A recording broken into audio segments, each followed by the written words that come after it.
حضرت تھانوی رحمۃ اللہ علیہ فرماتے تھے کہ جب میں اپنے اندر کسی عمل کی کوتاہی دیکھتا ہوں تو میں اس کو درس میں بیان کرتا ہوں، تو اس کی برکت سے اللہ تعالیٰ مجھے بھی عمل کی توفیق دیتے ہیں۔ حضرت نانوتوی رحمۃ اللہ علیہ فرمایا کرتے تھے کہ جتنا علم حاصل ہو جائے اس پر عمل ہوگا، جتنا بھی ہو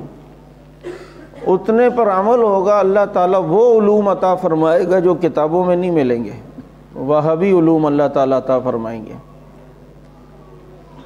تیسری چیز یہ ہے کہ ایک وظیفہ دیا کرتا ہوں کہ پہلے اس کو پڑھ لیا کریں تو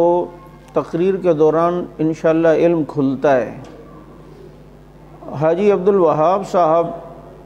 یہ وظیفہ دیا کرتے تھے کہ شروع میں آپ پہلے 3 بار سورہ فاتحہ پڑھ لیں اور 3 بار آیت الکرسی پڑھ لیں، 3 بار سورہ اخلاص پڑھیں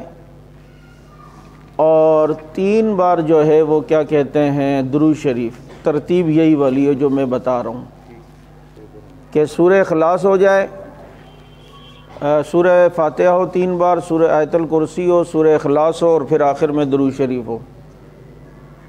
اس کے بعد آپ اپنا بولنا شروع کریں اور جب ممبر پہ بیٹھیں تو ایک دفعہ وہیں یکاد الذین کفروا لیزلقونک بابصارہم لما سمعوا الذکر ویقولون انہ لمجنون وما هو الا ذکر للعالمین۔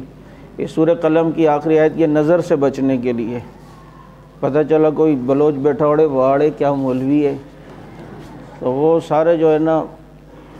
مسئلہ خراب ہو جائے گا، تو اس لیے نظر سے بچنے کے لیے یہ وظیفہ ہو۔ ایک بار رب اشرح لی صدری بھی ہو جائے، ربی زدنی علما 3 بار ہو جائے۔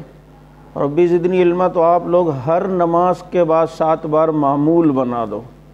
اللہ تعالیٰ وہ علوم دے گا کہ آپ سوچ بھی نہیں سکتے۔